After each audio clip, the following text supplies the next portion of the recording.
There we go, everybody. That is the signal.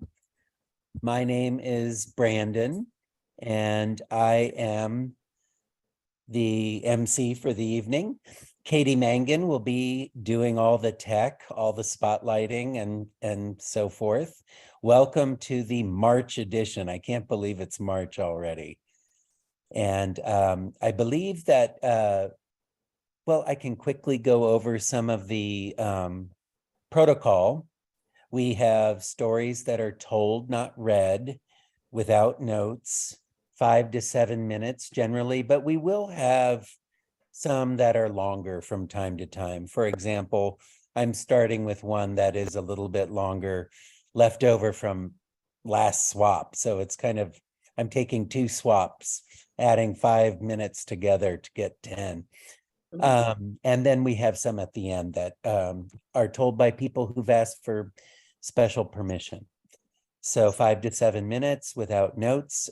Generally, we, first of all, I want to say that we invite people to tell, but we also invite people to stay and listen and just enjoy stories. We really value our audience members who are not tellers. And so we encourage you to come and just listen as well. We will have a break in the middle, right around 8 o'clock. And we have some special announcements and a special reading of a poem this evening. And Meg Brown is going to say a little bit more about that. Meg, would you like to kick things off with an announcement? Yes, I would. Can you guys hear me all right? Uh-huh. Yes? Yes. Okay. It is with a heavy heart that I have to tell you that Cher Christian passed away last Saturday at about 2 o'clock in the afternoon. She'd been ill for quite a while, and but still such a loss. Cher and John Christian have been coming to SWAP since 2011. They're some of the people that we just love to have coming, and John telling the story, and Chris and Cher reading her poetry. And they are also, Cher is the executive producer for Flying Chair Productions, and they were the ones who put together the video on the seniors that we just released and posted up on the website. And so we're very, very thankful to have had them in our SWAP for so long. And I'm really sorry, of course, to hear that Cher has passed away, and we wish her all the prayers and all. So anyway, I will be talking a little bit more about Cher and telling you a little bit more about her. And we have a poem that we want to read in her honor, and I'll be doing that right before the break.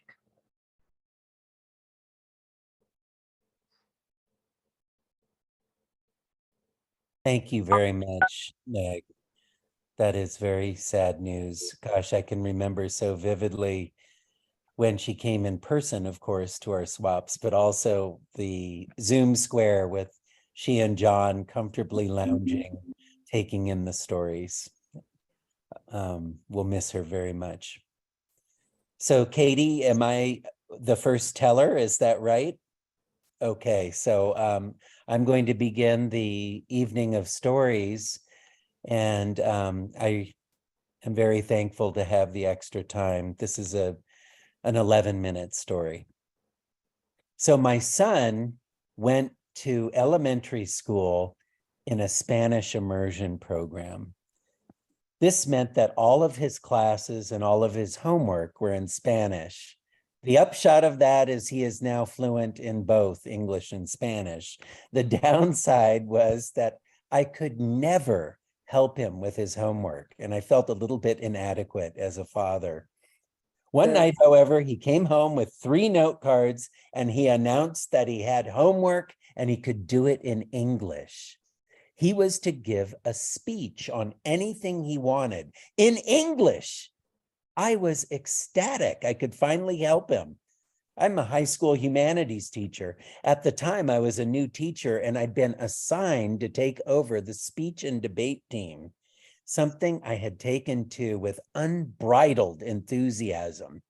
I thought that if I had done speech in high school, I would have been far more successful than I was currently. Why, I could have been some kind of successful CEO, rich and powerful, or maybe a famous politician, or maybe even a professional storyteller.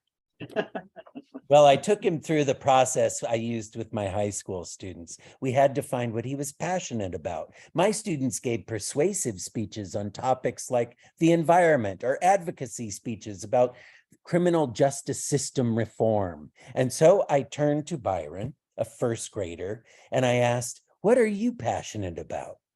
What are you interested in? What do you like?" His answer couldn't have marked the difference between a high school student and a first grader anymore. "Balloons. I really like balloons." Balloons. Huh, that's an information topic. An expository speech. We could do the science of balloons, hot air, helium. Social aspects, birthdays, parades. Why, history, the 1937 explosion of the Hindenburg. This just might work. That was when he took out his 3 note cards. "Put those away," I said indignantly. "On the speech team, we don't use note cards." We wrote up a script and he did a great job memorizing a 5-minute speech. That was when I turned with a glint in my eye and said, "Now it's time for the magic." His eyes grew wide with wonder. "The magic?" "Yes, the speaker's triangle." The speaker's triangle was one of those secret tricks of the trade that created this kind of fanaticism of a new religious convert in me for this activity. It's a way of visually organizing a speech for your audience. You begin center stage, and then as you move to your first point, you walk a few steps over to one side of the stage. And then as you transition to your other points, you move over to the other side and go back and forth through however many points you make. And then signaling you are coming to an end, you return to the center and finish your speech. We made a map of his classroom, a floor plan. "All right, Byron, you're going to begin by moving to the left." "You want me to go there? That's where Louis is. That's against the family rule." Louis, the class bully. I'd heard about him on the first day of school. He had taken Byron's friend's, Cassian's, lunch. Second day, he had taken Byron's other friend, Jimmy's, lunch. And on the third day, he'd taken Byron's lunch. Now, the most confusing thing about this was that Byron insisted that in spite of the fact he was a fellow first grader, Louis had a mustache. I figured it must be the first blush of facial hair on the young fellow. But when I Googled images and asked him to point at the one like Louis, he pointed at this black bushy thing befitting a train robber. And so we had our first family rule: stay away from Louis. "Right," I said. "We'll worry about the right later. Let's begin by moving to the other side." "You want me to go there? That's where One-Eyed Larry is. That's against the other family rule." One-Eyed Larry. I'd started hearing about him several weeks before, how he had bit Cassian's finger. And then I heard that he bit Chimmy on the stomach. "How did Larry bite Chimmy on the stomach?" I asked. "You mean One-Eyed Larry?" "Yes, One-Eyed Larry. How did One-Eyed Larry bite Chimmy on the stomach?" "He has a very big mouth." I finally determined One-Eyed Larry was not a fellow classmate. It was, in fact, a bullfrog that the school had adopted as a science project. Regardless, our second family rule: stay away from One-Eyed Larry. We had to improvise. We modified the speaker's triangle. We made more of a speaker's oval, sending Byron out into the desks in front of him amidst his classmates. And that was the perfect place for the 4-minute moment. Every 5-minute speech needs a 4-minute moment, a dramatic crescendo, a climax. From his desk amidst his peers, he would release a helium balloon with a miniature basket in which he had placed 4 Star Wars action figures as model passengers. This was going to be great. It wasn't great.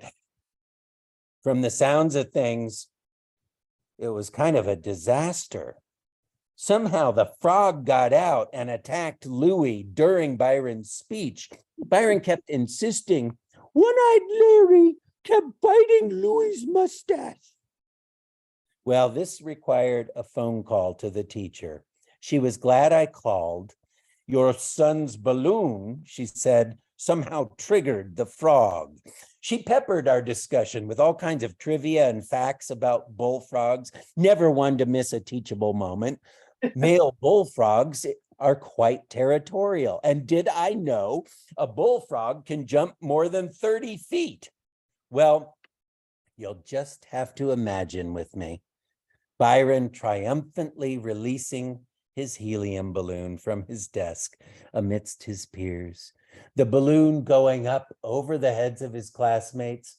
Louis, the class bully, was licking his mustache in anticipation. That lunch, he would take not only Byron's food, but he'd also get his hands on those Star Wars action figures. But Louis, the class bully, wasn't the only one with his sights set on that balloon, or should I say, sight. From his tank in the corner, One-Eyed Larry, the bullfrog, spotted his round purple rival. He calibrated his angle, and at a certain point, he just launched out of the tank, over the head of Cassian, over the head of Chimmy. And because he only had one eye, he had no depth perception, went sailing past the balloon and landed right on Louis, the class bully's desk. Well, Louis may have been the class bully, but he was deathly afraid of this bullfrog. He leaned back and squealed, causing his mustache to dance up and down like a furry caterpillar in frantic flight. One-Eyed Larry spun in the gelatinous frog spawn. He recalibrated and launched right into Louis's face. You've heard the expression, the harder they come, the harder they fall. Or is it the taller the tree, the louder the crash? I don't know. But that day, 2 trees fell. One, of course, was Louis. The savvy and observant among his classmates noticed his fear of the frog and began collecting tadpoles from puddles, worms from the soccer field, anything that they could slip in their lunches.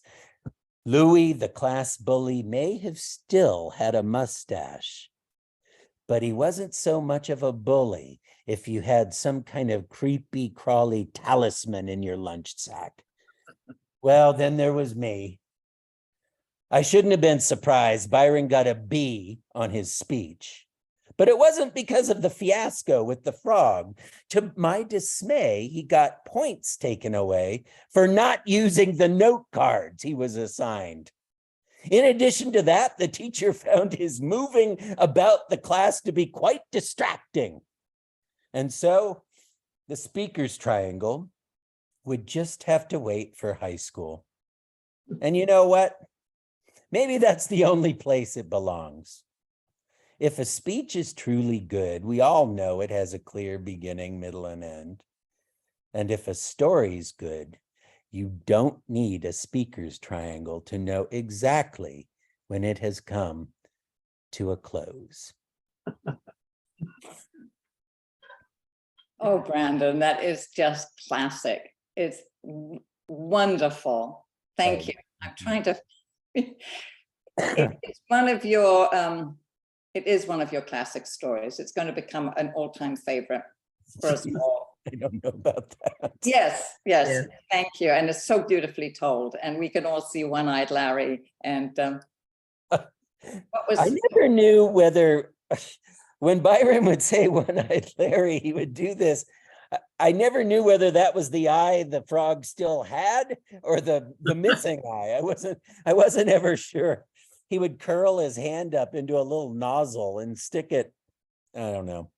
It's hard to get information out of first graders. All you get is data.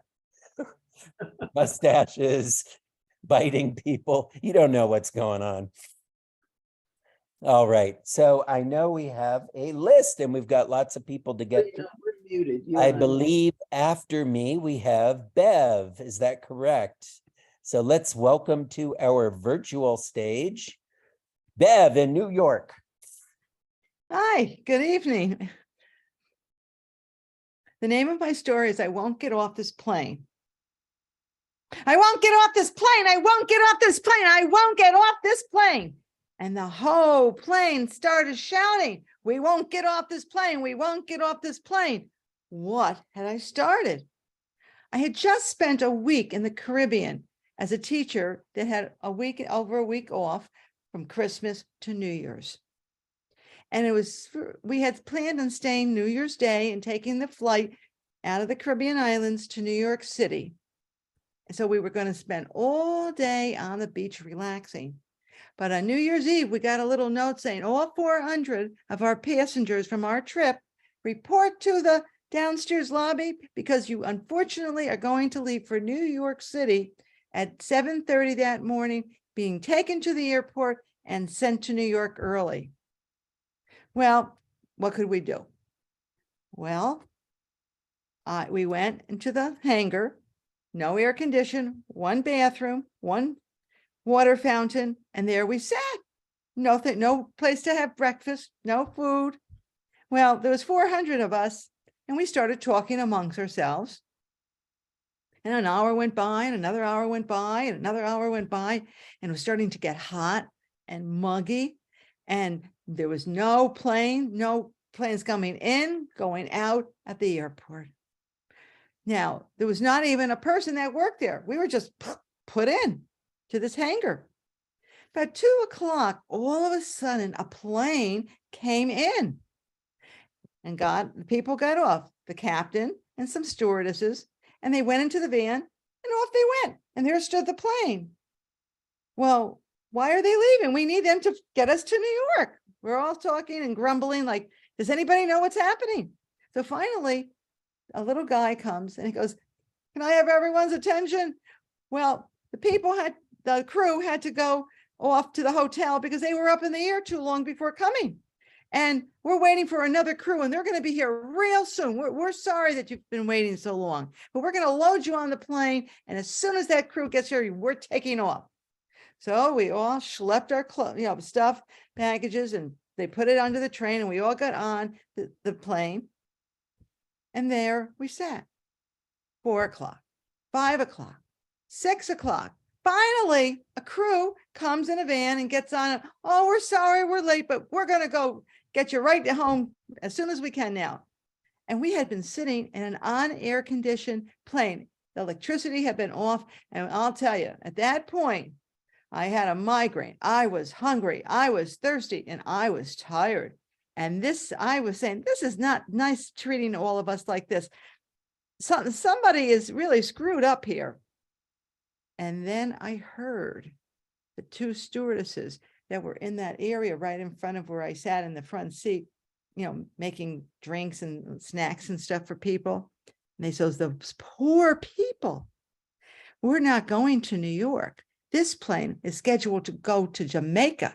And in Jamaica, there's a whole crew of people waiting to get on this plane to go to New York. We have to get these people off and take a day or two to get them back to New York. Wait till they hear what's happening. Well, I had it. It was a long day and I was pissed. So what did I do? That's when I stood up and I said, can I have everyone's attention? And everyone was quiet. And I told them the story of what I overheard with the stewardesses. And that's when I said, I'm not going to get off this plane. I want to go to New York. I won't get off this plane. And the whole plane had started shouting. Well, the captain came from the, where he was in the front of the plane. And then some of the stewardesses came and they're all looking at me. And my boyfriend that I was with, he said, Bev, sit down. You're going to get us arrested. I said, pretend you don't know me. And a few people laughed around me. Well, I sat down though, and they're looking at me, and the captain gets on the microphone. Now I found out later, if I had been on the microphone, that would have been considered taking over the plane and I could have been arrested. I heard that and my heart fluttered when they finally told me that. Well, she's right. This plane has to unload and the people on the ground in Jamaica need to get on this plane. Everyone started shouting again, we won't get off this plane. I'm going, oh my God, what did I do? She says, well, we'll ask for volunteers when we get into Jamaica. Okay, think about it. And off we went. Well, we start landing in Jamaica. There's an ambulance on the runway. There's fire trucks on the runway. And there's police cars with the red lights all going all over the place. And my boyfriend says, see, you're going to get us arrested now. They're going to take us away. Ha ha, hee, oh, oh my God. And they land and the police officer comes up, the ambulance driver comes up, and the firemen come up and they all stand and everyone's looking at me. And the captain gets on the microphone and says, we'd like to know who's volunteering to get off and wait, and we'll get you to New York tomorrow or the next day. Nobody was it that you could have heard a pin drop. And all of a sudden, 5 people on the back of the plane stood up and said, we're going to get off. And they started coming up front and the whole plane started booing, boo, hiss. And the people kind of like meekly got off the plane, but no one else moved. So then the captain says, well, we can't take off because we have to, federal regulation says we have to clean this plane. You're going to have to get off. Well, that was the cherry on the icing for me. And I said, you see those plastic bags? Hey, go up and down the aisles, collect the garbage. We'll throw it in, say we're cleaned and we'll leave. Everyone starts cheering. And by then the hat is over my boyfriend's head. He does not know me at all at that point. Well, they thought a couple minutes, everyone's silent after I said that. And they figured out, well, maybe this is going to be an international incident. Maybe we should get these people to New York. And that's what happened. They collected the garbage. They shut the doors. They gave me a dirty look at the police and they got on the, got back onto the runway and we took off for New York. Now you would think I was done. I wasn't. We're now in the plane to New York and I get up and I go, can I have everyone's attention?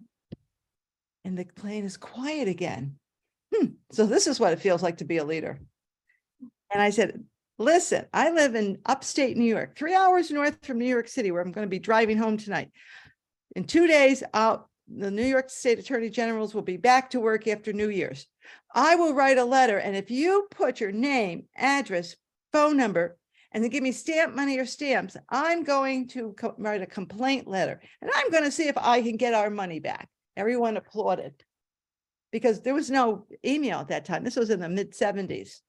So everyone did it, got a bag of stamps, believe it or not, and some money. And I wrote the letter and I sent it off to the Attorney General's office. Well, a week later, I get a phone call. We'd like to meet with you over this situation. You really did have a bad time getting home, didn't you? I said, we certainly did. Well, I got in my suit, made an appointment after school so I could still teach that day. And I went there and the secretary says, where's the rest of your people? I said, oh, it's just me. I'm representing everybody. Oh, okay. And I walk into a room and there's 7 or 8 lawyers and there's a stenographer and they say, sit down. And one of the lawyers says, where's the rest of your people? I said, what do you mean? He goes, well, what's the name of your law firm? Oh, I'm not a lawyer. I teach 3rd grade in Troy. And one guy goes, boy, you have chutzpah. And I go, yes, I do. That means you have some nerve. Well, we talked. And few weeks later, we kept, going back and forth on the phone and with letters. And then finally, about 6 weeks later, I get a letter. Congratulations, Pan Am has agreed to pay every single person their money back from the trip. Oh, I couldn't believe I did that. Oh my God. And 6 weeks later, Pan Am, the name of the airlines that we were on, went bankrupt. Maybe we were the cherry on the icing that made them go bankrupt. Thank you. It's a true story. I think chutzpah really is the word. That's a great word and it describes you. You definitely have chutzpah. Gosh, from an airplane to a lawyer's, what would you call it? A conference room or my goodness, Bev, that's a great story. Thank you. Yeah, you could have been the undoing of Pan Am. Mm. All right, and so moving along, and Katie, you'll have to correct me if I'm wrong, but I think Vicky is next. So welcome, Vicky, to the Do Tell virtual stage. Hi there. I actually flew Pan Am. I'm that old, Bev, so I remember, just to let you know.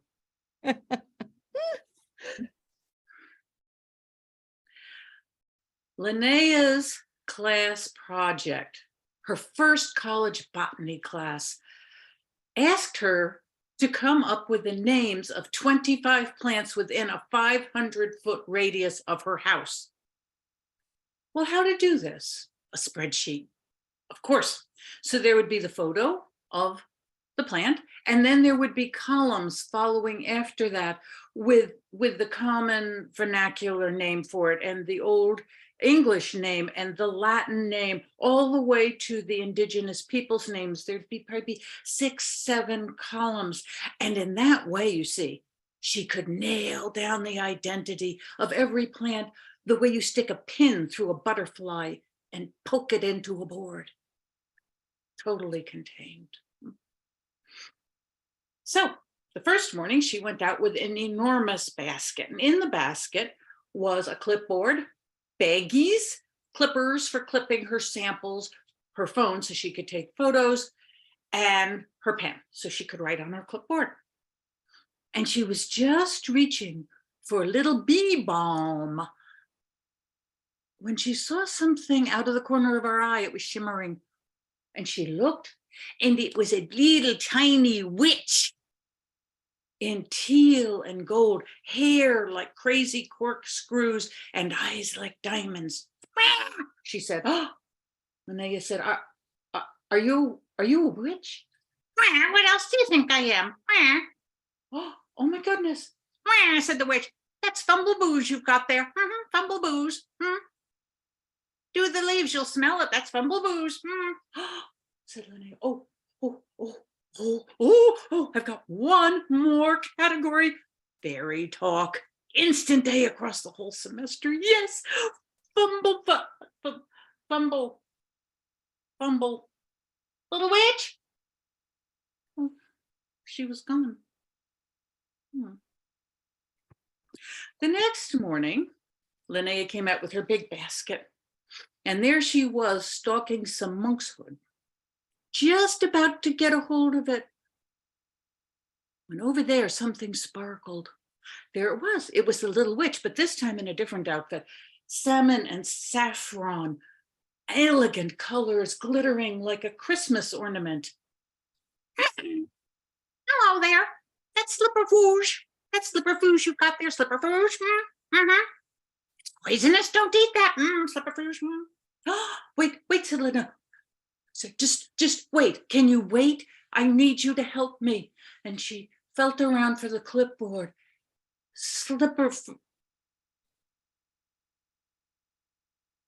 Oh, she was gone. The next morning, Linnea came out with her enormous basket. And there she was stalking the verbena, which of course is not indigenous to the area. And as she was reaching, she saw something glittering over here. but she ignored it. Reaching, reaching, clip.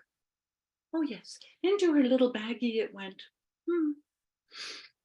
And over there, some psyllid. Oh yes, okay. Let me just, but before she reached for it, fast as a bird beak after a worm, zip, she grabbed up the little witch. Please, just wait. And then she pulled out of the basket a bird cage, a little bird cage, and she stuffed the little witch into the bird cage and she locked it up. And the little witch was dumbfounded. What'd you do that for? What, you have to wait. Please, I need you. Just 2 more days. And sure enough, for the next couple of days, the little bird cage sat right next to Linnea's computer as she filled out her spreadsheets, Googling, slipping in photos, Googling. And when she got to the last category, she'd hold up the plant for the little witch to see. Now, the little witch by this time had figured out how to climb up the side of the cage and get on the little budgie swing. And she was swinging back and forth, having just a grand time. And every time Linnea would hold up a plant, she'd say what the name of it was. Hesselkink, that's Hesselkink. Everybody knows Hesselkink. Back and forth, back and forth. Well, the afternoon before she was due to turn in her paper that next morning, Linnea was bleached with a white light from her computer, but coming from the window was thick, honey thick, yellow, late afternoon light, full of dust motes, turning everything gold and shadows, and the little witch shimmering as she swung back and forth. The last plant, the last category, fairy talk, right there. And she held it up for the little witch, and the little witch said, Bimbledink, that's Bimbledink. No, I'm sorry. That's leaf slurs. That's what that is. Delete. L-E-A-F. Now I'm totally wrong. That's Miss Apukasisabula Visibula Pupala. That's what that is. And she stopped swinging and looked at Linnea.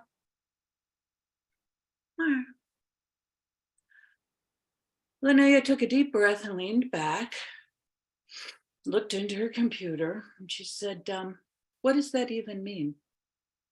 What does that even mean? That doesn't mean anything, does it? It means nothing. You've been lying to me. It means nothing. This whole category means nothing. You've been lying. What does that word mean? Nothing. Oh. The little witch had stopped swinging and said, maybe you need some fresh air. Let's go outside. Her eyes burning, her head hurting. Good idea. She picked up the cage and out they went, out the back kitchen door, into the setting sun. The shadows, purple, long, thick, dark shadows, a cool gathering around her feet and a chill. And the little witch said, go up the hill. You have to go up the hill. And Linnea said, well, the hill, why do I have to go up? It's dark. Well, there was a steep hill right behind her house, and the little witch was not letting go of this. Up the hill. Well, she felt like she owed it to the little witch. She was going to open the door and let the little witch out with her apologies. Anyway, maybe she needed to go up on top of the hill. So up the hill they went.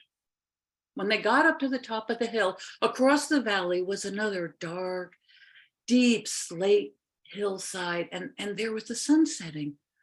A brilliant, tiny fire like an ember in a darkening hearth, with cobalt seeping into the hillside and stars just starting to come out. And the little witch said, what do you call that? What do you call that?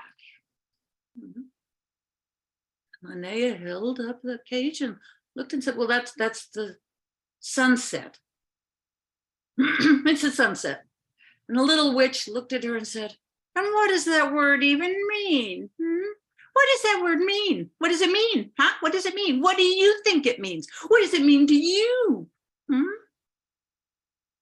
Oh, said Linnea, well, it means And then she suddenly had a memory of when she was a very young girl and her father coming home early and grabbing her hand, and out to the backyard they went, and he told her to look up, and there in falls, burnished copper setting sun sky, were hundreds of geese flying south. It was a miracle. They were magnificent. And she was holding her daddy's hand, seeing a miracle. And then she wondered to herself how many sunsets had this particular hillside seen. Millions, billions. And then there was rustling behind all the shrubbery, and it occurred to her that those creatures that hunt in the dark, their day begins when the sun goes down. "Ah," said the little witch, "you were going to tell me what that means to you. What's the word? What does that word mean?" Oh, said Lavinia, well, it means, well, it means, it's like, "Nah," said the little witch. You can't capture all that in a word, can you? No, any more than you can think. And she was gone. And then there she was on a rock in an entirely new outfit, of course. Any more than you can hold a witch in a cage. And she was gone. Leaving Linnea with an empty bird cage on top of a darkening hill and a long, dark path down to the amber light of her kitchen door. Picking her way down, she thought, I'm going to add a little paragraph here. I think I figured something out. I've got all the names, and I'm going to tell the teacher that the fact of the matter is that you could no more capture the miracle and beauty and mystery of a single blade of spring grass in a word than you can hold water in a colander. You can't contain it. And then she thought, as she picked her way further down, I'm going to keep that last category. It's going to be what the plant calls itself. And there'll be an asterisk all the way down. And that asterisk will refer simply to as yet unknown.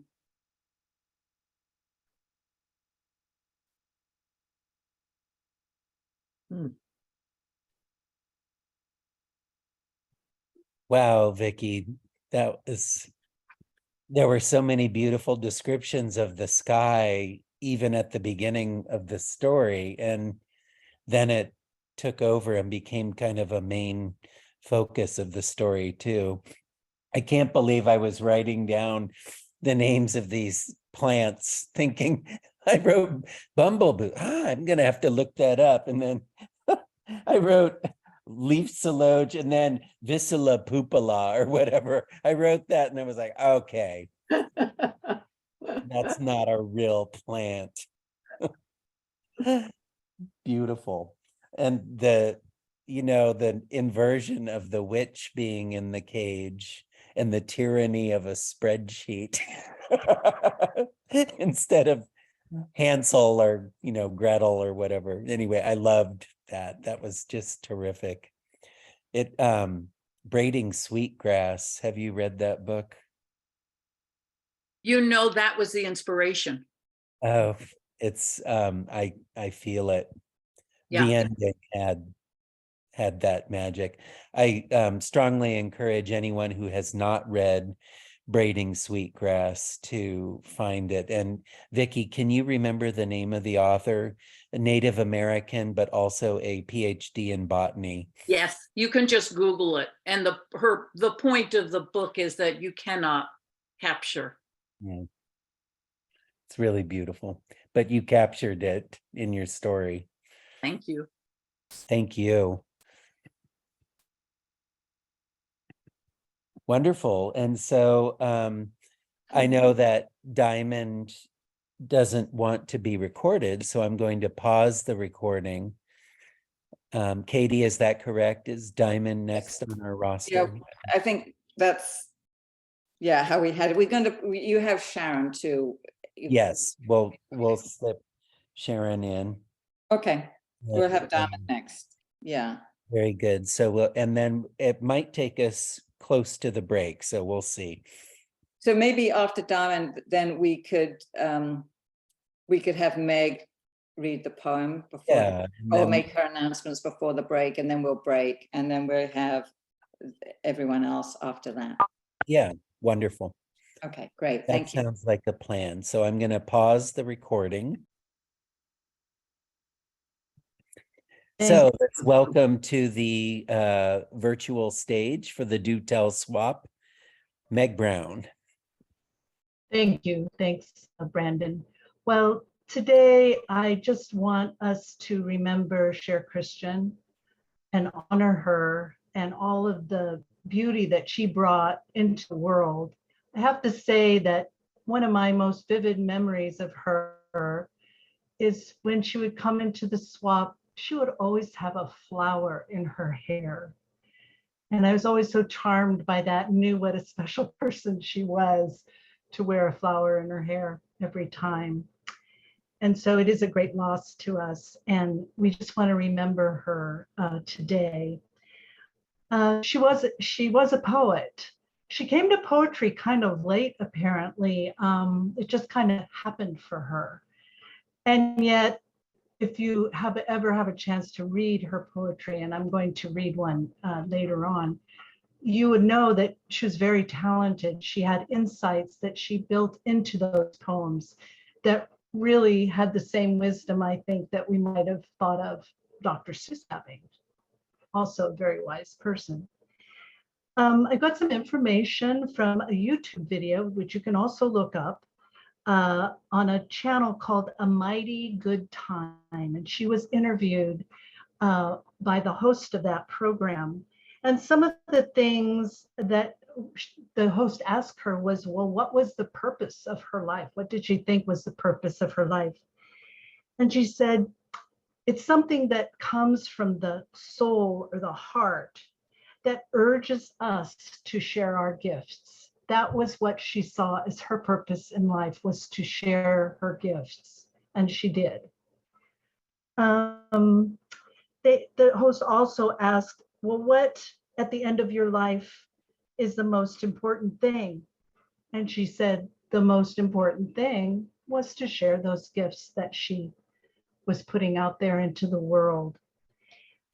I think that Cher just had a spirit that was beautiful in the world and was productive in the world. And she encouraged everyone that she came upon to share those gifts that they had, to share their energy in the world, to do the best that they could and the best for the world. And I think that her poetry reflects that. Some of it is funny, but most of it is very, very thoughtful. And I'd like to read to you now the poem that we have selected. And Cher practiced something called divining poetry. And she would take her poetry book and she would, if she had a question in her mind or a problem or something that she wanted to find more inspiration about, she would take the book and she would open it to the poem. She would read through that poem and she would find the answers that she was looking for.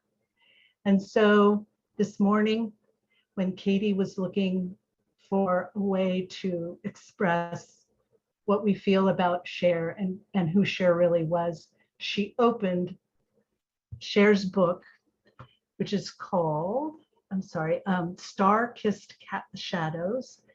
And she opened the book, and this is the poem that was right there for us. It's called Still Love is Everywhere.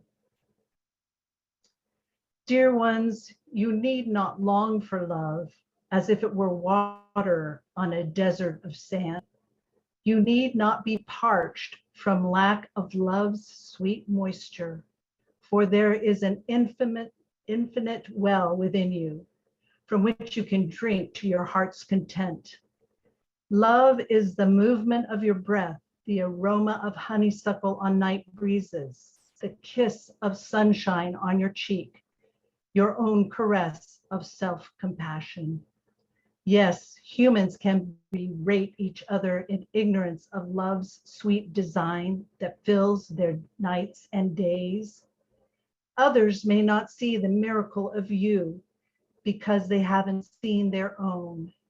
Still, love is everywhere. Look, your heart may be aching with disappointment. Still, love is everywhere. Feel. Divine fragrance fills you. Breathe. Life brings an orchestra of sounds. Listen. Abundance fills you. Share.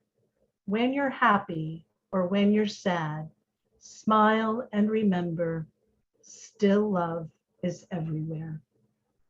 And we honor Cher, Christian, and we'll desperately miss her very much. Thank you. Amen. Amen. Wow.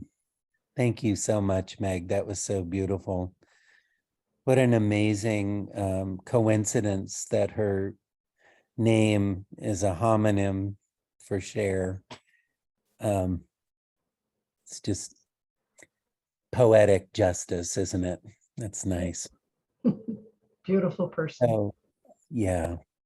It is time for our 5-minute break. I'll be pausing the recording, but I encourage you to put your Zoom on gallery view, and those who want to remain behind to chat for 5 minutes instead of go make a cup of tea or whatever, you're welcome to do so. In about 5 minutes or maybe a little longer, 7 minutes, we'll reconvene, and we have a question of the month, and we like to introduce one another, and there may be some more announcements, and then we'll have our second half of stories. So I look forward to that. Welcome back to the second half of Do Tell March edition. And we have another nice lineup of storytellers ahead. But first, we like to introduce ourselves, just say a word or two about ourselves, and we like to have a question of the month. This month's question is not about rain or any of the things that, that have been occupying our minds so much the past few days, but about a favorite pet, And my name is Brandon. I'm a high school teacher in Santa Rosa. And I've heard someone say that life is a series of dogs. And I really do believe that. I know I've owned 3 German Shepherds. The last one, who's right in front of me, we adopted several years ago, and I couldn't choose one over the other, but they have really kind of organized the times of my life. Those are the years of Lolly, those are Lollipop. Those are the years of Jatayu, and I'm in the years of Hero, who is, he knows his name. So I'm going to turn things over. Next up, we have Katie. Hi, I'm Katie Mangan. We've had 2 dogs who I just love, but I have to tell you, probably one of my favorite pets was my horse, Bracken Hill. And I think I got him when I was about 12 or 13, and I lived in the country. And during the school holidays, I would go riding every day, and I would go riding through the countryside, winter, spring, summer, fall. And this is where I think I get a lot of my material for the Eduardo stories, and just living through all the seasons. So I'm grateful for that.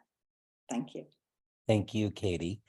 And next on my screen is Sharon.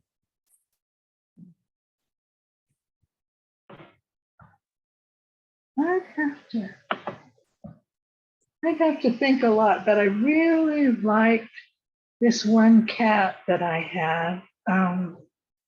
He was extremely independent and sort of, you feed me and I let you live, sort of an animal. He was you're not his master, you're his staff, that he was like a piece of movable art. And I just loved him. He was a gray, and the kids like called him something different. Somebody called him Shadow, somebody else called him Gandalf. He had a wide variety of names depending on who was talking to him. But I think that was my favorite. Thank you, Sharon. And next on my screen, we have Bev in New York. Okay. My favorite dog's name was Shayna Malta. Shayna means pretty little one. Mm. And I got her in a fish store buying fish, and the teenagers that were buying her, that were college students, and I said, can I hold her? And I did. And I said, well, she doesn't work out. Here's my phone number. And they drove up to Vermont, and they passed Malta, and they named her Malta. And the next morning I got a phone call. We can't keep her. The landlord won't let us have her. We're going to we're driving back down to give you the dog. And I remember sitting there going, oh, I'm going to have a dog now. And people described us as attached to her hips. Wherever I could take her, she went. We did shows, we did school events and stuff, and took her to school sometimes. And she was always with me, and I terribly miss her. And she kind of would read my mind, and I would read hers. We had that type of connection. So I really miss her. Thank you, Bev. And next we have Meg, one of the chairs of our organization. My parents both loved horses. So when I was in the 5th grade, we got a Palomino, Tennessee walking horse called Goldie. And my mother hated that name, so she renamed it her Isolde. And we lived out in the Arizona desert country, and we children could take her. She was so gentle that we could take her just out, a couple of us riding, a couple of us walking along beside, out into the countryside. And one of our favorite things, which we were not supposed to be doing, was to get her into the canal that was about 2 miles away from the house. And on a really hot summer day, boy, getting into a canal and having the horse to dive off of into that water was just like the most greatest fun. So Isolde is probably my favorite. And I just think of myself in my Arizona desert country, and Katie in her English green verdant country, doing the same thing, actually, just enjoying being a kid and having a horse that you just loved and loved you and always took care of you. So it was a really great time, and one of just really my favorite pet, if you could be called that. Yeah, it sounds like more than a pet, doesn't it? A companion. Yes. Elaine. Well, I'm Elaine Stanley, and I live in Santa Rosa. And I've had many pets, but the dogs were my favorite. Many dogs, actually. But the last 3 I had up here in Oakmont. And the first one was a black lab. She was a career change guide dog puppy. And she did therapy work. We would go to places like the gardens or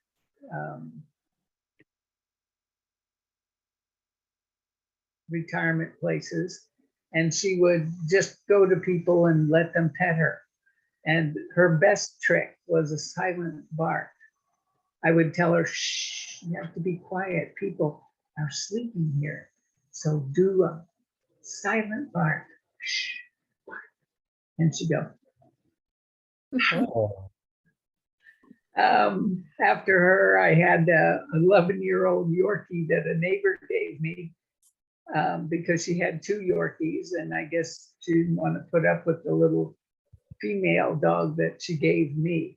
But she had little tumors on her mammary glands, but I had her for 2.5 years, and she was not the brightest bulb in the box, but she was the sweetest dog I have ever seen. She could smile and she could frown, and she let you know what she wanted and how she wanted it. And my last dog was Mocha. And Mocha I had to give away because with the Parkinson's, I couldn't walk him enough and keep him entertained enough to keep him out of trouble. And he was so smart. He would tear up things just to say he wasn't happy about something. I was the one who had to figure out what was upsetting him. But we found a new home for him, and I'm sure he's happy now. So that's it. Thank you, Elaine. And for those of you who don't know, Elaine is the founder of Do Tell Swap.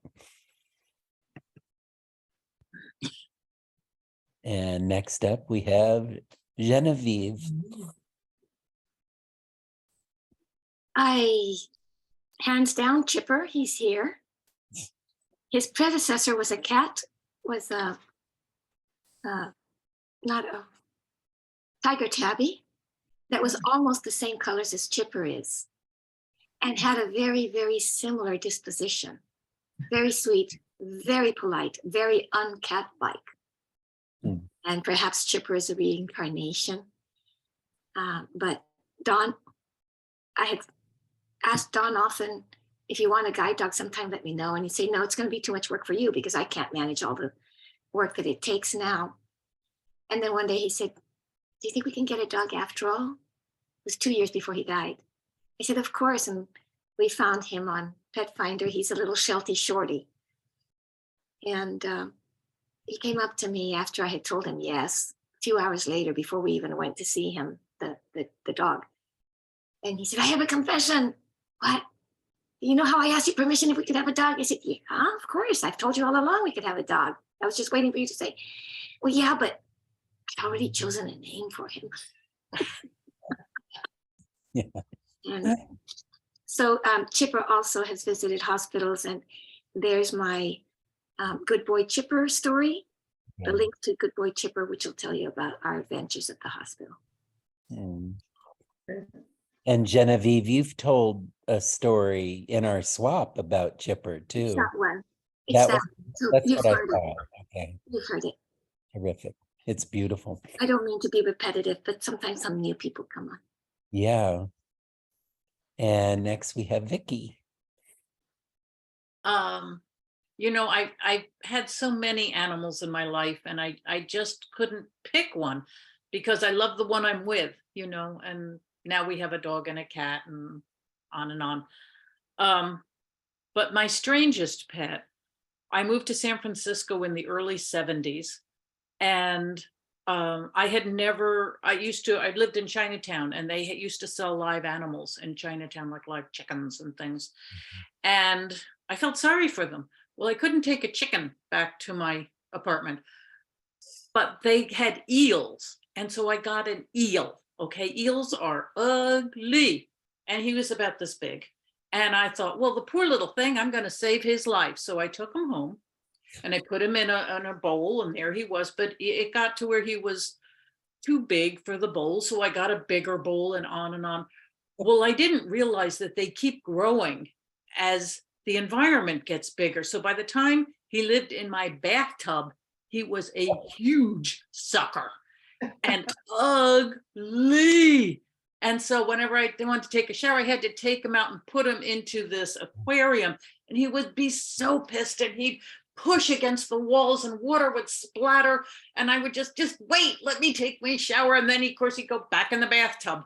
And he lived about 1.5 years before he, thank God, died of old age or whatever eels die of. I will never rescue another eel as long as I live. Ugly, slimy, no gratitude. Oh, Vicky, we got a bonus story tonight. Yeah. And next we have Sharon in Washington. We did me already. That's Yeah. what, okay, I'm losing my mind. Sorry. Vina So let me see if John has a and pet he John. wants to Yes. tell you about. Yeah. Many. So pick one. Tick-tick, Okay. a little deer, Ooh. maybe 18 inches high at the shoulder. Can you hear John? Mhm. Yes, yeah, we can. And what, we have goats? Yeah. A couple of dogs. A genet cat. Kind of anything that walked across the threshold had a place to stay. But no eels. Oh, yeah. Well, so the dick that John's talking about is a deer that's about this tall. It's in Africa, and it was just a funny little pet, and it could come and go. We'd let it go in and out.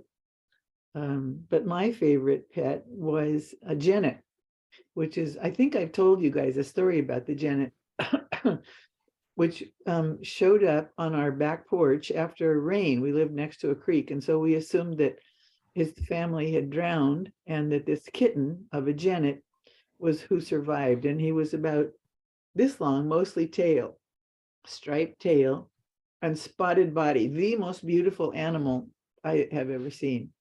But anyway, we shipped it when we had to leave Africa at the end of our Peace Corps stint. And so by amazing good luck, we were able to ship it home, where my dad picked it up at the airport. And then he had it at his apartment. He and my mom had it at their apartment in Oakland. And he'd bring home mice from the pet store for it to catch. And it was the quickest catcher of mice that you can imagine. And where it slept, it was nocturnal. Where it was slept is it could go up the shelves in the kitchen to a big bowl on the top shelf, and it would curl itself up in that big bowl during the daytime, but then it would come down at night and play. It was a I wonder, did it keep you up at night? Oh, I did that too. It probably did. We didn't ever have it incarcerated. You know, when we lived in Sierra Leone, it could come and go. Yeah. When my parents had it in Oakland, it could not, but I don't know if they shut the bedroom door or how it probably would have kept them awake. It's amazing. Thank you so much, Vina and John. Next, we have Gay. Gay. My favorite pet was a cat. And it was actually, I had two cats at one time, and they were just like buddies. And when one of them died, then the other one that became my favorite cat became bonded to me instead of the other cat. So we became really, really close buddies. Just like he'd lost a buddy, so he took me as a second buddy. Surrogate. Yeah. Surrogate buddy. But it was really, really nice. Oh. He was a great cat. He was a great buddy. Thank you, Gay. Mhm. And Lori.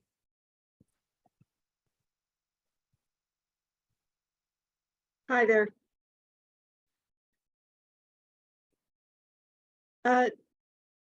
When I was growing up, we got a dog my dad brought home because a coworker couldn't keep it. They had young kids, although we had 4 young kids. So I'm not sure if our family was going to be a better place. But she was sort of like maybe 1 year old at the time, and she was fluffy and white and kind of Maltese, but had some other mixes in it. So she wasn't high strung like a lot of little dogs. She wasn't pedigree. And because her tail kind of curled up in the back, the first owners had named her Yo-Yo. So we had Yo-Yo for many years. I was in 4th grade, I believe. And she just hung in there. She was a really gentle dog. And I think she and I had similar dispositions where we just needed a break sometimes from all the commotion. So I would retreat to my room and she would come also, or I'd come into my room and I'd find her under my bed, just taking a break. But she was really a beautiful dog. She was a good sport with all the kids around and teasing and playfulness we had that wasn't always playful for her. And as she got older, I was in college and I was home for winter break one year. And by then she was obviously, she's over 12 years old or more. And we knew she was ailing. So my mom and I stayed up with her all night the last night and carried her out to the snow in case she could go again. We brought her back in and we just held her near our hearts. And we just talked to her and told her what a good dog she was. And I was so honored that my mom had gone off to bed by then. It was like 3 a.m. And I was so honored that I could be the one to be with her during her last breath. And it was a very moving experience. So she'll live on in our memories. Thank you, Lori. That was a beautiful story. Benny, can you turn your camera on and I can spotlight you? No? All right. How about Geraldine? Oh, and Tom seems to have left too, Brandon. These people are here. They just don't. Oh, they have- are?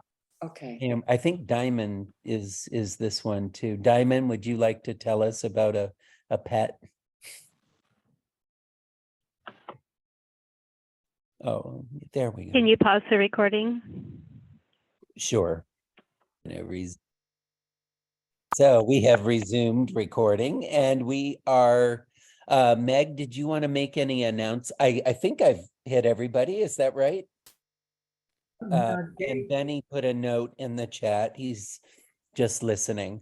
But Meg, did you want to make some announcements? I am going to make a great big announcement, and that is if you want to know what's going on, will you go on our website? Irma Spars has been just doing an amazing job. And she has posted up all kinds of wonderful things on our events page, which was usually almost blank. So I'm not going to make any announcements. Oopsie. So here is, let's see, if I can get us to the do tell. Scared me for a minute there. I was thinking, did I lose you? No, you're going to the website. Good. Yeah, I'm trying to. It's You're going to mention the Bay Area Storytelling Festival? Yeah. It's all But I don't know that we have a lot of details about that yet, Genevieve. I'm not. I've gotten information on it. Oh, good. Okay. Yeah, I can't go. I'm going to be away. Mhm. I know it's in Orinda. Yeah. There's. I got a whole email about it. Okay. So what's it? well, we can put this information up on the websites. Oh, you got it. Okay, great. yeah, it's moving slowly, but we do have all the events coming up, and there's the Bay Area Storytelling Festival. Oh. The story continues. It's Saturday, April 29, and Tony Aljosa, who is staying in my house, if you can believe it. That's going to be wild.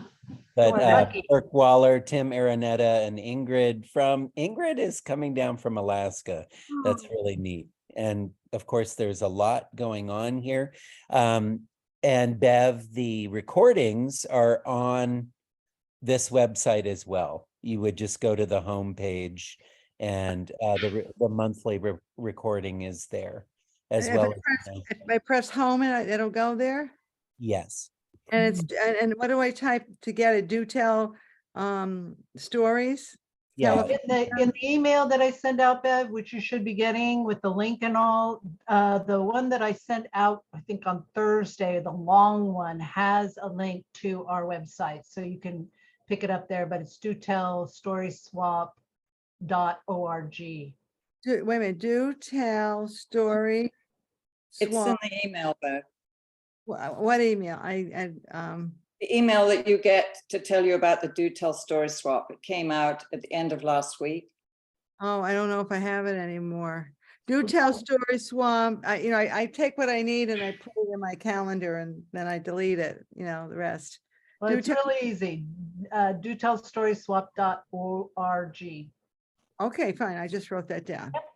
Yeah. It's the only thing you'll get if you type in Do Tell Story Swap. I've never seen any of mine. What I want to do is, the reason why I told the story was, the Moth is coming to Troy, New York, where, I live there, near there, and, I'm going to try that story out to see if they'll let me, do it. You have to pitch it. So, I'm going to look at my story because I have to shorten it. I think they only went like 7 minutes, 8 minutes. You know what I mean? Yeah. So something like Very that. good. Well, let's see. I think it's time to bring Katie Mangan to the stage. She's been waiting in the wings so patiently. There we are. Okay. Thank you. Eduardo lives in a world that's parallel to our world, but he's not of our world. His world is beautiful, it's mysterious and magical. His grandmother Eleanor was a wise woman. You and I would call her a shaman. She was a gifted healer. She used wild plants and herbs. She had a huge knowledge that she wanted to pass on to a daughter, a niece, or a granddaughter, but there was nobody suitable, nobody except Eduardo, her grandson. And so, against all the rules of the women's world of medicines and magic, she began to teach him the healing ways, the sacred ways of the healer. Now, when the women of the community found out that this young teenage boy had more sacred knowledge than they did, they were furious. And their anger so traumatized him that he ran away from home. Many months later, Eduardo was walking down a steep mountain path, and spread before him is a wide and fertile valley. He comes to a lake, and he notices that these beautiful gray-feathered birds, these cranes, were flying in.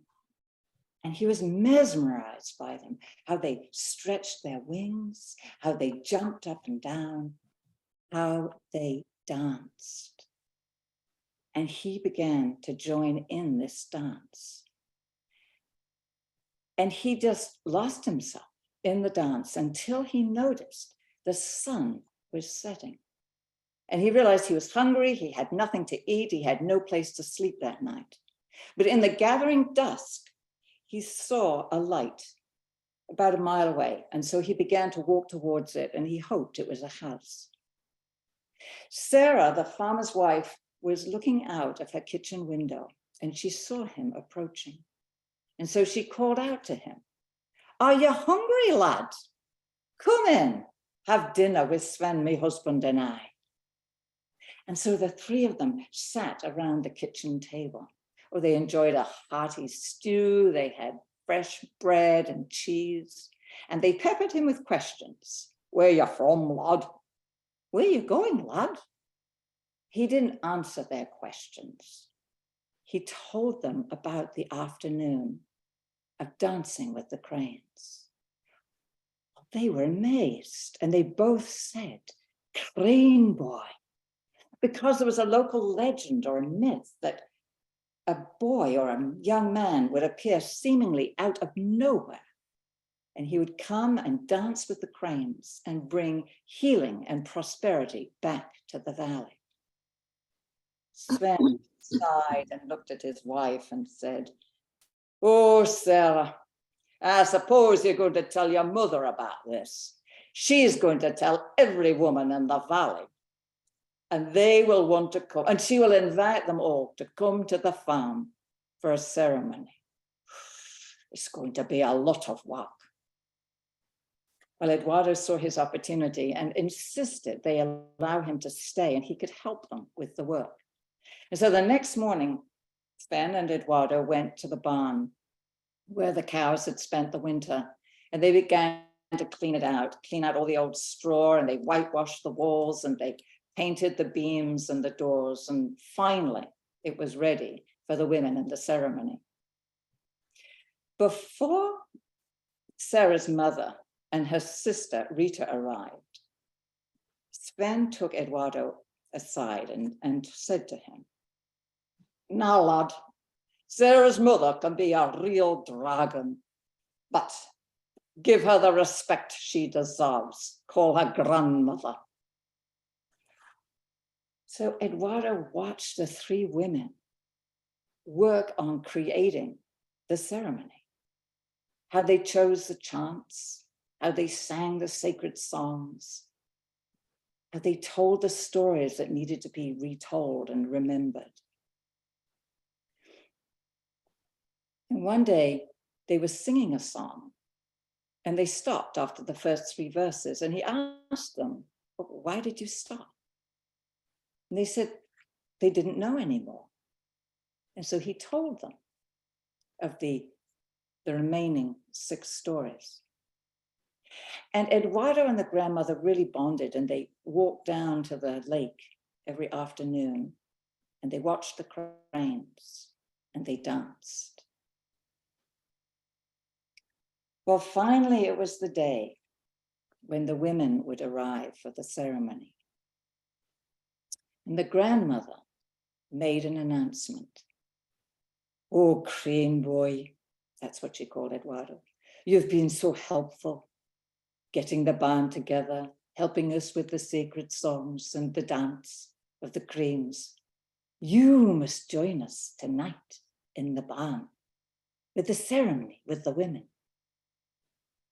Well, Sarah and her sister Rita and Sven were horrified. Oh, mother, you can't let him be in the barn. He's a boy. It's against all the rules. The grandmother just laughed. Oh, Eduardo has told me his grandmother, Eleanor. You know, she dressed him up as a girl when he was 8 years old because he wanted to go to one of the women's ceremonies. Oh, he's done it before. It will all be fine. Oh, and I have a plan.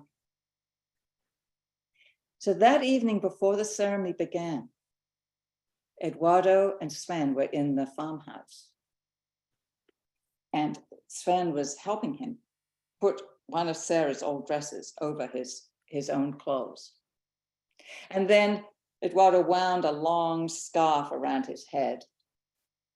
And Sven watched as Eduardo transformed himself into a young woman. And with his head slightly bowed, he walked out of the farmhouse and crossed the yard and went into the barn with a group of women. And he was amazed at how the barn had been transformed. The straw-covered floor was now, they had carpets and rugs over that. The women had placed them there. They had brought blankets and throws and scarves, cushions and pillows of every color and texture. There were candles everywhere. They were flickering.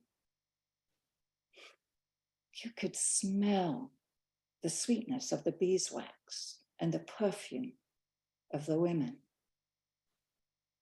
They had created this sacred womb-like space. And then the ceremony began. And Eduardo heard them chanting. He heard them sing the songs and tell the stories that were to be remembered and retold. And he watched as the women began to strengthen those bonds between them. How they felt the joy of being in sacred ceremony together. The ceremony went on late into the night, but finally everybody fell asleep. Everyone except Eduardo. He waited until the sun began to, so the light began to seep back into the sky.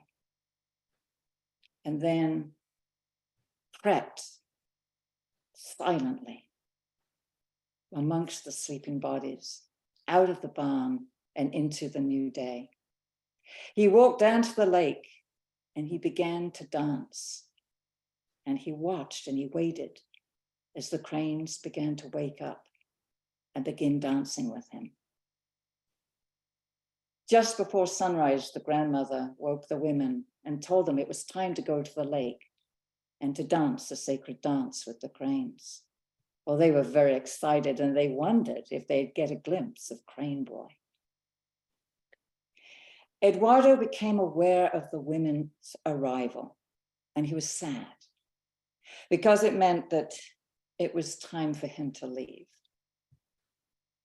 And so he just slipped away from the cranes and from the lake and the water. And he took the trail that would lead him to Sven. They had arranged to meet. And there was Sven, who had a complete set of new clothes for Eduardo. Hey, lad, there's money in that pocket, and the name and address of my friend in the city. He'll help you get back on your feet, onto the road of fortune. Well, Eduardo, he felt very fortunate and very prosperous in his new clothes with money in his pocket. And just before he was going to turn to leave, Sven handed him a bag full of food for the journey. And with a big smile, Sven said to him, "Are you hungry, lad?" Blessings, abundance, and healing to you all.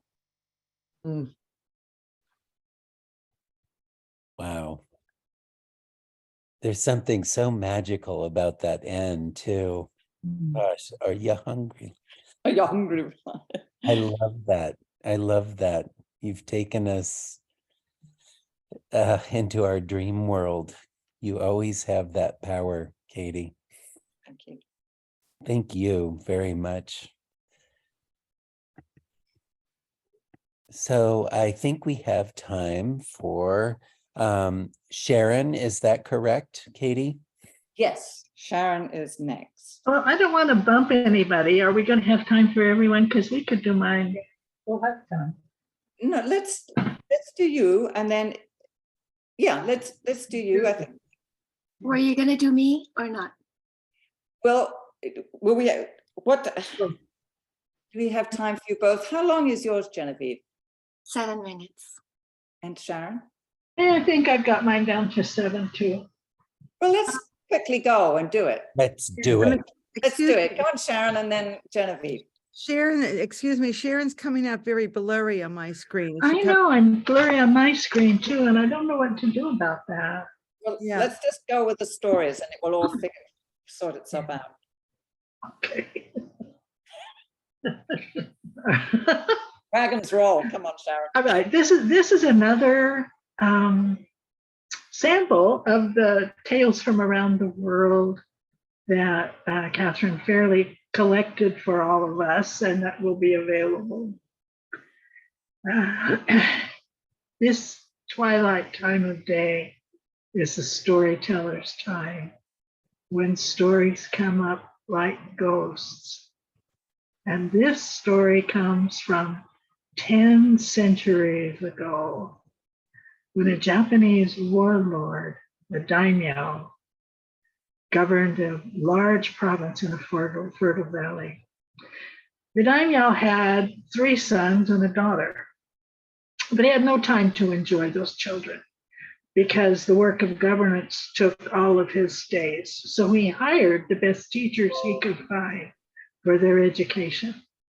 Problem was, those boys cared nothing at all for learning and snuck out of the classroom at every opportunity and went off into the forest to play and to ride and to hunt. And Minako, the daughter, of course, was not allowed to study.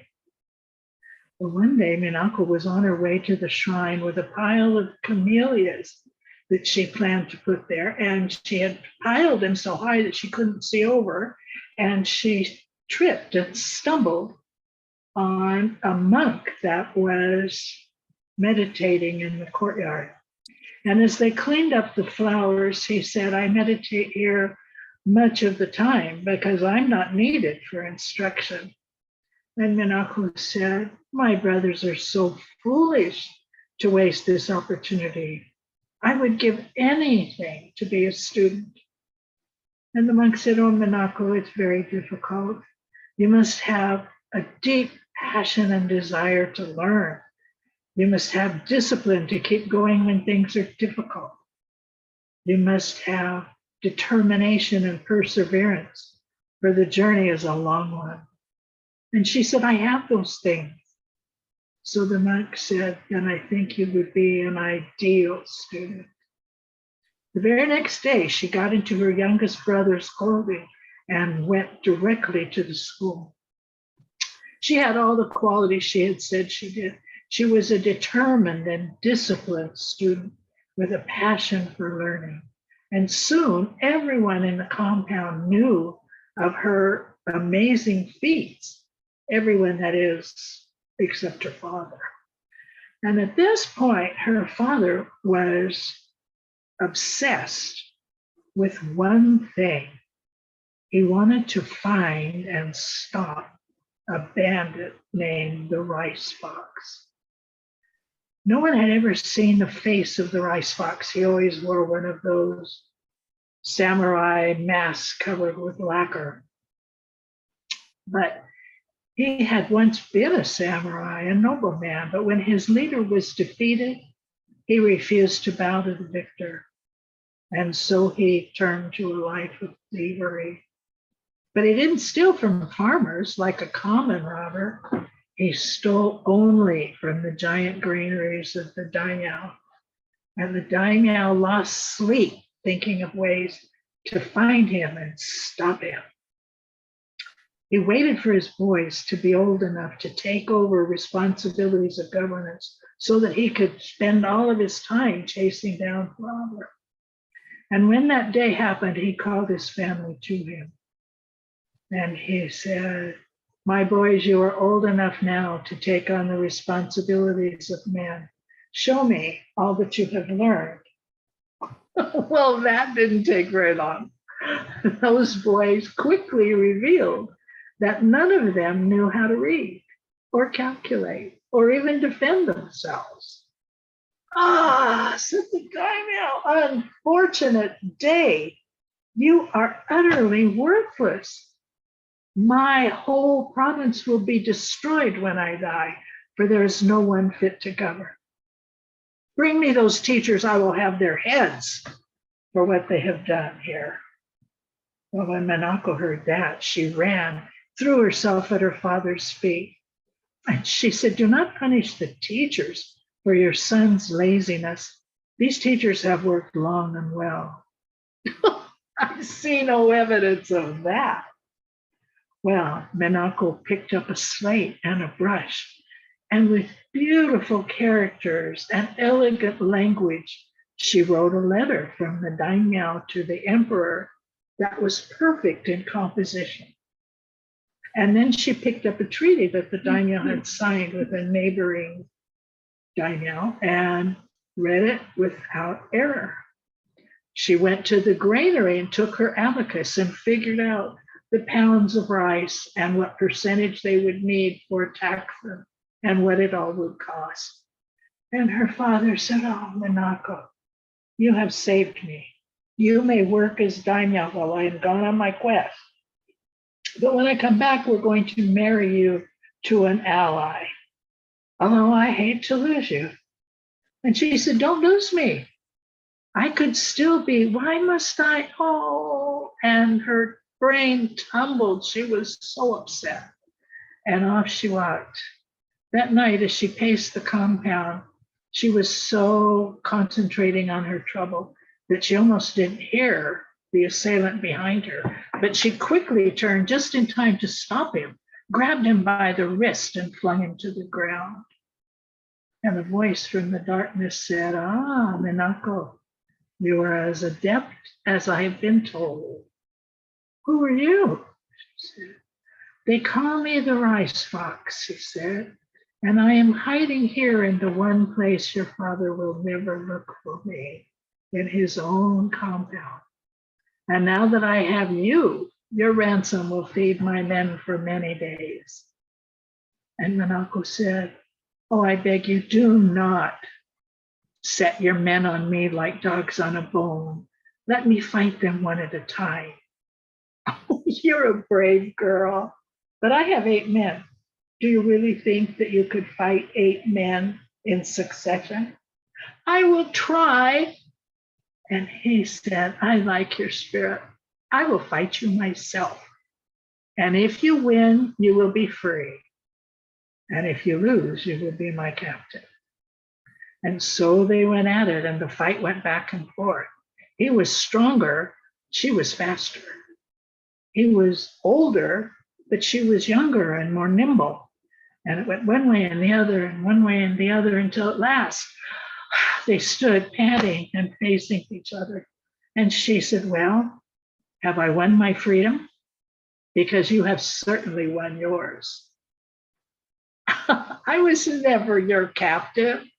And she said, you were a captive of the life of banditry. You were once a noble samurai. My father believes that none of the samurai warriors would follow or obey a woman.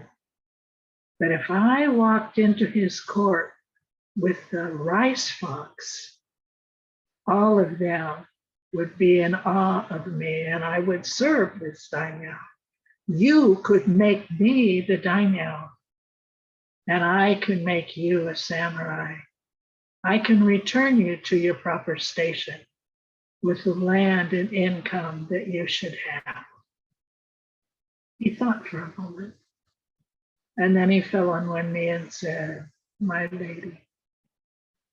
And it happened just that way. The two of them went to work in such cooperation. She was a shrewd daimyo, and he was a loyal and valiant samurai. The cooperation between them created so much harmony in that valley that the story of it has lasted right down to tonight.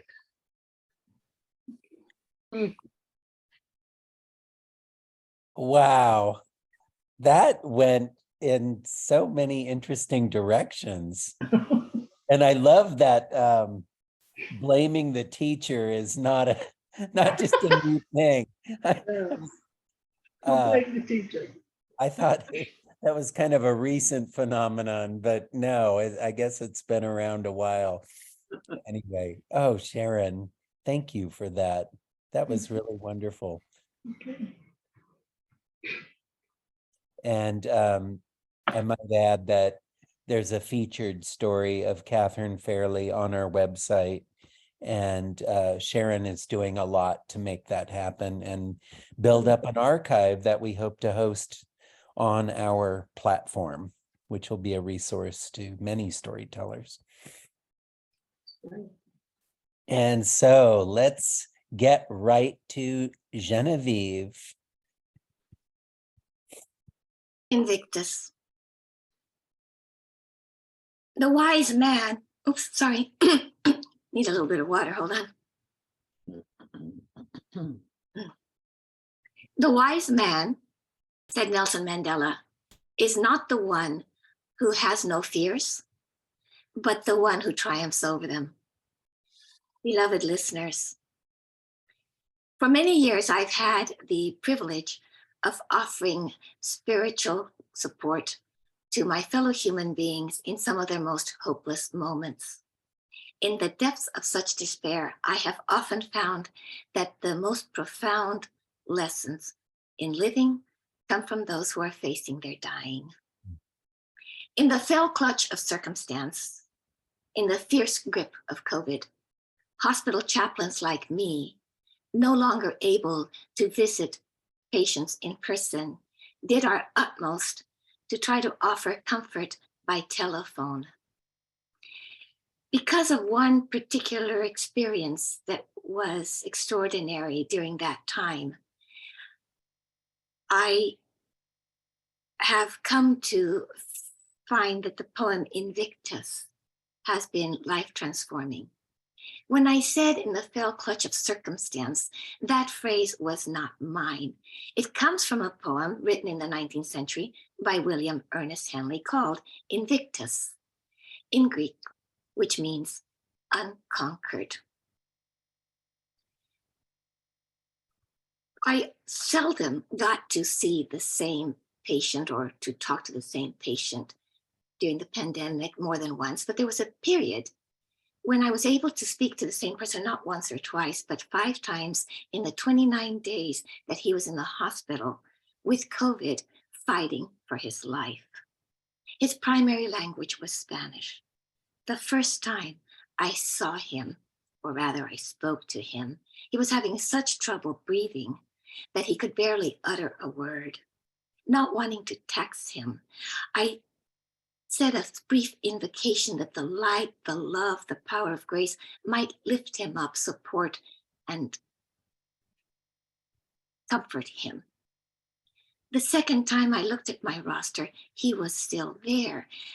By then, I had chosen a petition from my mother's cherished prayer books. As I read to him in Spanish, the sound of the oxygen pumping into his lungs kept beat with every verse.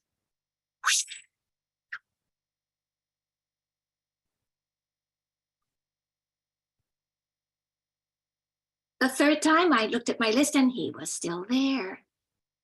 This time I felt we had enough of a connection that I went Protestant. They get very chatty and intimate with God. And so in a spirited stream of thought, I went on, speaking about all the things that I wished for this person in this time of trial and tribulation. The fourth time, he was still on my roster, and in anticipation, I had inexplicably been drawn, as if by a commanding presence, to read to him the poem Invictus. I said, Señor, I'd like to read you a poem that was of great importance to Nelson Mandela when he was in Robin's prison for having promoted the end of apartheid in South Africa. He said, Sí, señora, I know of Nelson Mandela. I began. Out of the night that covers me, dark be the night from pole to pole, I give praise to whatever gods there be for my unconquerable soul. En la noche interminable, oscura como un pozo insondable, doy gracias al Dios que fuera por mi alma inconquistable. He started weeping. He started gasping. I could feel, even though I couldn't see him, I could feel the awe and angst and amazement in his voice. I said, Señor, do you want me to stop? He said, no, go on. And so I read the second stanza and the third stanza, and I got to the fourth stanza. It matters not how straight the gate, how charged with punishments the scroll. I am the master of my fate. I am the captain of my soul. Soy el maestro de mi destino. Soy el capitán de mi alma. Señora, he said, I don't know how of all the poems and prayers and petitions, you chose this one to share with me right now. On the night before I was brought into this place, destined to go through these travails, I had been watching a film called Invictus. It is a story of Nelson Mandela. And I heard those words, Soy el capitán de mi alma, I am the captain of my soul. I have been reflecting throughout all of these interminable days. And if I am given the grace to get out of this place alive, I will go home, I will make connections, I will make amends. I have come to know how precious is this life. But I want to tell you why this meant so much to me right now. Because I had been watching that film before coming here. On the 5th day that I talked to him, he had been moved into a regular care ward.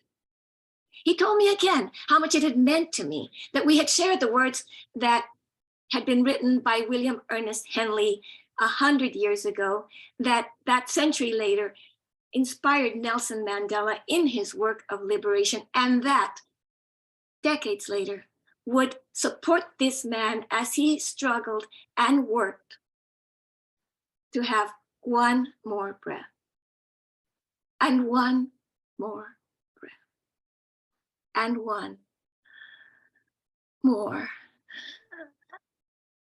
breath.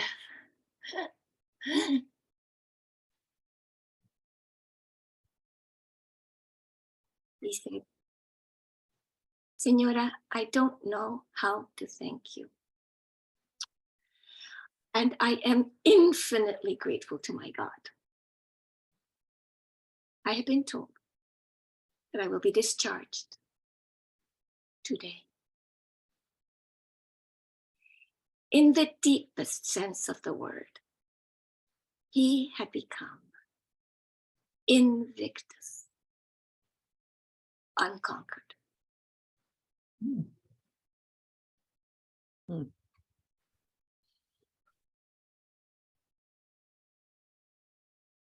Wow. What a powerful note to end on. Thank you so much, Genevieve. And there was that moment I really loved. I went Protestant on him. I thought that was great. Had to add a little bit of levity there. Yeah, it was appreciated. Well, good heavens, we made it through another wonderful night. And I'm going to call up our storytellers. We had Meg doing a tribute. And we had Katie with the story, the Crane Boy. And of course, we had Bev at the beginning. And Vicky with her witch in the cage. And Sharon, oh my goodness, Monaco. I hope I go to class tomorrow and see her in the front row. And who am I forgetting? Of course, Diamond is one of our tellers. And I think, is that it? That's it, yes. That's it. Big thanks to everyone for their contributions, and thanks for listening from your hearts. It's such an honor to be telling and listening with you all. So until, gosh, it's going to be April. Can you believe that? April, next time we meet. And thank you and good night. Thank you. Thank you, Brandon. Thank you, everyone. Good night. May the rain bring rainbows to California. Oh, thank you, Beth. Thank you, you. Beth. Bye, everybody. Be safe, Beth. Yes. Have a good night. Adios hasta mañana. Hasta mañana. Good night, everyone.